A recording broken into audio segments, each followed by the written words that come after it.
Well, we finally made it. 1st of June. So at this point, everybody should have now passed that last frost date, which is obviously going to be a massive relief to everybody to know that that worry is finally out of the way. And now we can move on and get as much stuff planted as we can as we go through June. So we'll do as usual, monthly rundown of what to sow and grow through June. And we'll break it down into 4 weeks. So then we can take it a little bit at a time. Just before we get into today's video, I just want to say thank you very much to a few people that's donated to the channel. Because every donation that we receive goes back into this channel and it really helps with costs of pots, compost and seeds. Thank you very much Carol Phillips and Francis. And also thank you very much to Angie's Garden and Ian Smith. Very generous of you to make those donations and obviously massively appreciated. One thing that we've been doing since the beginning of the season is sowing as salads. Because they're cold weather crops and there's not much around else that you can do at that time of year.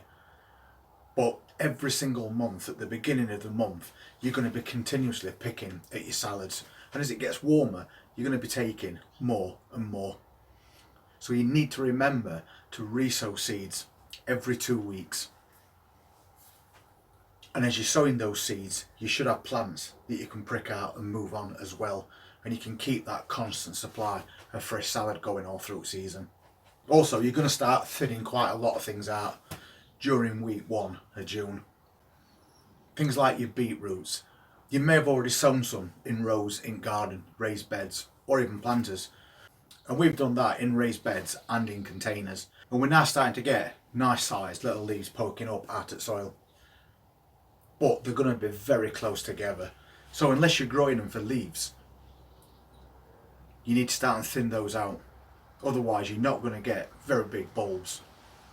They will work multi-sown. They will push each other apart. And you can grow them like that and get beetroots are quite a good size. But if you've got quite a lot in a long row, they might struggle for nutrients. So if you're trying to get full grown bulbs or even baby beets, then now's your time to start thinning those seedlings out and leaving a few inches in between each. Also at the same time, you can start re-sowing your beetroot seeds outside as well because it's warm enough. And you can regrow some more for later bulbs, or you can have a supply of beet leaves all the way through the year. You might have already sown seeds for Brussels plants like we did. Well, now's the time you need to get those seedlings in ground. By now they should be quite a few inches tall and they need quite a long time to grow you all those Brussels. So if you've grown some Brussels and you've got some nice sized seedlings, get those in ground as soon as you can. And now we've moved towards this warmer weather, it's time to get all the warm weather crops planted out. So that's things like cucumbers, courgettes, squash, pumpkins. It's now time to get those plants into ground or into containers if you're doing containers. Because we've passed that last frost. And that's the only thing that stops you putting plants like that out. Because they can't take frost to any degree. So if you haven't already put your cucumbers in your greenhouses, in your raised beds or in your containers, then now's the time to get those in. Because they're going to need quite a while to become mature plants and start fruiting. Also French beans. You may have already been growing some French beans. We have, but this year we chose to do dwarf varieties because we're trying to do as many things in containers as possible. And we've already got a container behind us, as you might have seen in previous video, with some really nice sized plants already growing in there, and they're now starting to get little beans on them because they're under protection of this greenhouse. So that's helped them on quite a bit. But at the same time, I have still got a few plants left. And if you'd have noticed, even though they're in these very small cells, they're starting to flower to grow beans. These need going out now. So if you've got plants like this, it's now time to get those outside, whether they're dwarf varieties or full size ones. You can keep them in your greenhouse if you want to, in containers, to encourage quicker growth. But just be aware that, like peas, beans don't like it too hot. So if it gets really warm and they're in a container, that's fine. You can take them outside. But I wouldn't plant them in ground in your greenhouse. It might get a little bit too hot for them, especially with the predictions we've had for the next few weeks. And because it's a bit warmer, you can now direct sow your seeds straight outside in ground. Maybe put a bit of netting over the top until they become decent plants. That's just to stop mice digging them up more than anything. If you've got loads and loads of fruit bushes, they might have been dormant for quite a while. You should see now that they've got a bit of growth starting to come through. So make sure you start and give them a little bit of water and a bit of feed, just to help those plants along. You might have been doing leeks as well. We mentioned this a couple of months ago, that you put them into what's called a temporary bed. So just select a piece of land outside or a big container and put all your leeks in and grow them onto decent sized plants. So you end up with plants that are around 6 inches tall, and then you separate those off and then you move them into the final positions in your garden. Well, week 1 of June is that time. So if you've got your seedlings all grown to a decent size, now's the time to separate those off and get them planted out in the final position, if you've not done that already.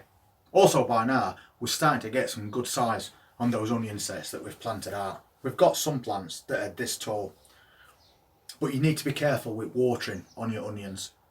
Only water them when it's dry.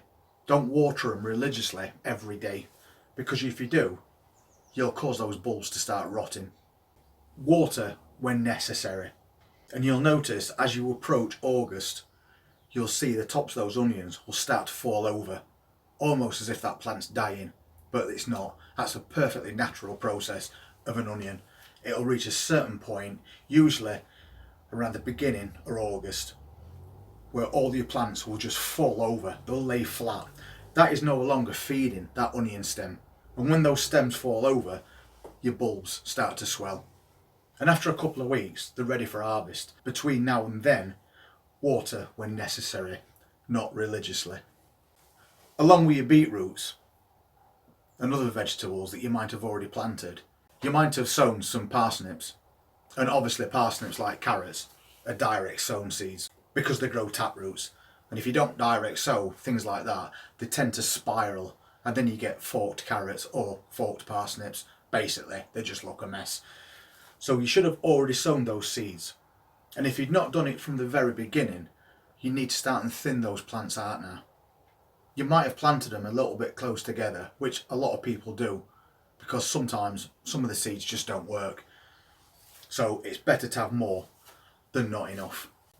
So if you have done that and you've got your seedlings growing now, it's time to thin your seedlings out. And you want to thin those out to around 5 inches in between each, just to give that plant room to start to bulb up. Unless of course you're looking for baby parsnips, and then you can leave them close together. That's entirely up to you. But now's the time to start thinning those out as well. You might have been planting some peas earlier this year. We've got them in containers. We've got them growing up trellises, and they're called sugar snap. But there's also other types of early pea, which you might have done yourself. And by this time, you should be starting to reach that point where you can harvest those peas. Because the weather's been a little bit up and down over the last couple of months, we might not be quite ready yet. We've got peas growing on our plants, but they're only very tiny ones at the moment. So they're probably a little bit behind. But depending where you live in country, yours might be a bit more advanced. So if you've got any peas that you can harvest on your plants at the moment, whatever type of pea it is, then you can start taking harvest from those. Because if you don't harvest your peas, they'll stop producing flowers. So as soon as you see your peas at a decent size, whether they be sugar snap, which you harvest to eat the old pods, or regular ones, as soon as you see that those are ready, start taking them. And it'll keep reproducing more flowers to make more peas for longer if you do that. You might have done some runner beans as well. And now runner beans can also be planted straight outside, wherever it is that you plan on growing them. And obviously you're going to have to put some cane structures in there or something for these to grow up, because they are pole beans. So rather than using a net, they can actually wrap themselves around canes and pull themselves up, basically supporting themselves. But they still need the canes to grow up in the first place. So you might have already grown some little plants and they're a decent size already. So now's the time to get those outside in ground. But if you've not grown your plants yet, once again, you can still just direct sow those seeds straight outside. Cover those with a bit of mesh once again to protect them from being dug up by mice, because they'll just dig them up and eat them. So once again, it's not too late if you've not already grown some runner bean plants. You can just put your seeds straight outside in ground now. You might also have grown some shallots. Again, we've got half a raised bed outside with quite a lot in there. And they are the same as onions, only water as necessary. By now, they should have started splitting off into 4 or 5 different bulbs. So, as you do with the onions, water them when it's really dry, not consistently. You might also have sown Swede seeds directly outside, or even put out little plants. If you've put out the little plants, you should be alright because they'll be spaced as they should be. But if you put seeds outside, once again, same as the beetroot, they're going to be growing too close together.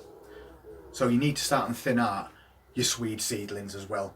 And you need to give them something in the region of about 8 inches in between each plant, because they need to swell up to a decent size, unless you want smaller ones. It depends exactly what you're looking for from your garden. If you've got small areas, then you might not want to plant things at the recommended distance, because then you're not going to be able to grow as much. So if you're perfectly happy with smaller vegetables, then do them closer together. But the recommended is 8 inches for Swede. So if you've not yet thinned those seedlings out, that's something to get done in week 1 as well. And now we've finally reached that time where you can plant out your sweet corn. We're not growing any this year. We've done it for a few years, and we know that you don't get a lot of produce from your plants, and they do take up quite a bit of space. But if you're growing sweet corn this year, you've probably already grown your seedlings, and they're probably a few inches tall by now. Usually once they get to about 6 or 7 inches tall, you can pop them outside, because there's not really much anything that's going to bother those. And they grow really quick. So you can plant out your sweet corn, but just remember, if it's regular sweet corn, you need to plant those in blocks. Don't plant them in a straight row, because they need to cross-pollinate. So you need 3, 3, 3, or 4, 4, 4, so you can create a block of sweet corn. And then when the wind gets up, it will shake those plants, and the pollen will go from one plant to another. And that's how they produce fruits. And no garden's complete without some tomatoes. So if you've got some tomato plants growing, which I'm sure you have, probably not this size, but quite a decent one, you can get those planted out now in your greenhouses. If you've been growing them indoors, don't forget to harden those plants off. Don't take kindly to be moved from the indoors to an outside environment. You'll shock the plants, and they could go dormant for a few weeks, so you're again putting yourself behind.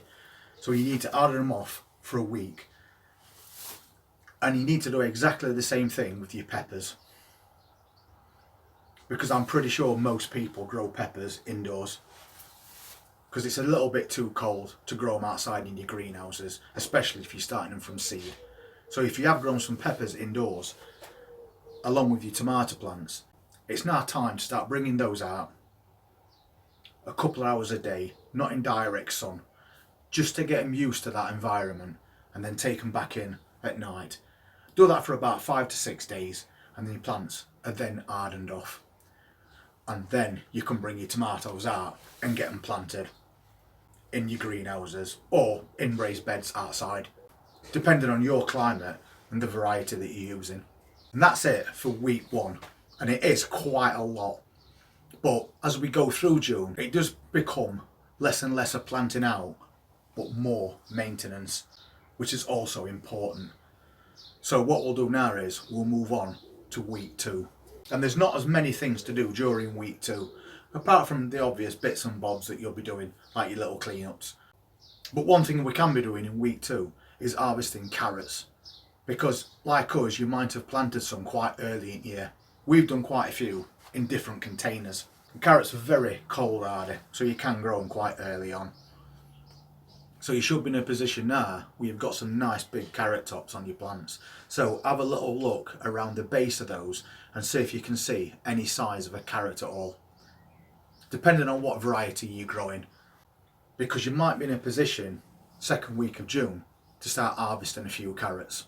If you're growing lettuce, which we've already mentioned, we tend to grow it like this, to pick leaves. This is just a bunch of lettuce we've put in an hanging basket, and we only put this in there a week or so ago, and it's doing so well. It's got really nice green leaves on it, and they're really healthy. And we just pick the leaves off those and they'll regrow back 3 to 4 times. But these plants aren't going to last forever, as with any other salads that you might be growing. So you need to re-sow seeds for those. The more you pick, the more you're going to need. So you can grow yourself some little plants like that. They're really fast growing and pretty much maintenance free, apart from keeping them raised off the ground away from slugs. And then in no time you can have bigger plants that you can then move on into your containers or your baskets, or outside in raised beds if that's what you do. We're staying away from that this year because we get too much damage from insects, so we like to keep all the salads as clean as possible. And we always do leaf lettuce. We don't do things like iceberg because they take too long to get anything from. You've got to wait for those to form a heart, a nice compact ball of lettuce. But by which time in our area they'll get devastated with insects and you'll end up with nothing. So that's why we do cut and come again, because it grows fast. We can take harvests quite early, let it grow on, and then continue taking harvests while growing more plants. So we can keep that process going all the way through season. And apart from all your different varieties of salads that you might have been sowing and growing on, you might have also been growing radish, and they should be ready by now if you've left them to grow on for bulbs. So pull a couple out and see what size they are. But you also might be growing them for leaves. So if you are, you can sow more seeds of those along with your lettuces and get more and more different varieties of salad leaf growing. Apart from all your different varieties of salads, you might also be growing spring onions. We grow lots in containers like this. These ones aren't spring onions. They're silver skin pickling onions, and they're about ready to be harvested. You can see they're looking really good, and we've got some good sized bulbs in there as well. And we've also got these type of onions, a new one that we're growing this year, and these are called Florence, and it's a red onion that grows really long. But we grow them in little containers. They take up no space and they pretty much look after themselves. But apart from things like that, we're growing these spring onions in containers as well, because that's something extra you can add to your salads. So we grow spring onions in containers and we harvest the green tops, and then we chop them up and we use them in various meals. Because once you've cut off the green tops, these spring onions, they grow back. They can grow back 4 or 5 times. So if you're not bothered about getting them bulbs, then you can take harvests like that. Or you can just grow them on into what's called bunching onions and then just harvest a clump of spring onions. But you'll not be able to do that unless you've planted any seeds. And spring onions can be planted any time of year. So if you've not already done any of those, maybe think about getting a little container and growing yourself some spring onions. And then we've got the other side of what we're doing that needs to be thought about. Things like pricking out your plants that have become little seedlings now and moving them on. Or moving on plants that have become bigger seedlings into larger containers. Just to keep that process going so nothing stands still for too long. But while at the same time, you need to be looking around all your plants and making sure there's no dying leaves underneath. No leaves that are turning yellow, because if they're on the ground all the time, that's just going to attract slugs quicker. So go around all your plants, check all the bottom leaves and take off any dead or yellowing leaves, especially on things like your brassicas. And that counts for all your plants as well. Keep the bottoms of your tomato plants nice and clean. Don't have little branches growing really low down and sitting on the floor. That's going to cause you problems later on. So just little checks at the moment on your plants, just to make sure everything is nice and tidy. And don't forget to weed your beds as well. People have been doing a bit of weeding as we've led up towards spring. But now we're in June, those weeds are going to grow 10 times quicker. So you've got to keep on top of your weeding. Otherwise you're going to have loads and loads of weeds smothering your plants. Even taking nutrients that's been put in for your plants. But more important than that, they're taking up valuable root space. And weeds are the bullies of the gardening world. And they will suffocate your plants if you leave that too long. So keep on top of weeding. You'll not be too bad in your containers, but in your raised beds, it's something that you need to stay on top on. And that's about it for week 2. So now we'll have a look at week 3. Because there's so much to cover in this video, we are going to split it into 2 parts. So this is part 1 of 2, covering week 1 and 2. And we'll have another video on at some point today, which will cover week 3 and 4. So don't forget to take a look at that one as well. And then you're covered for the entire month. See you soon.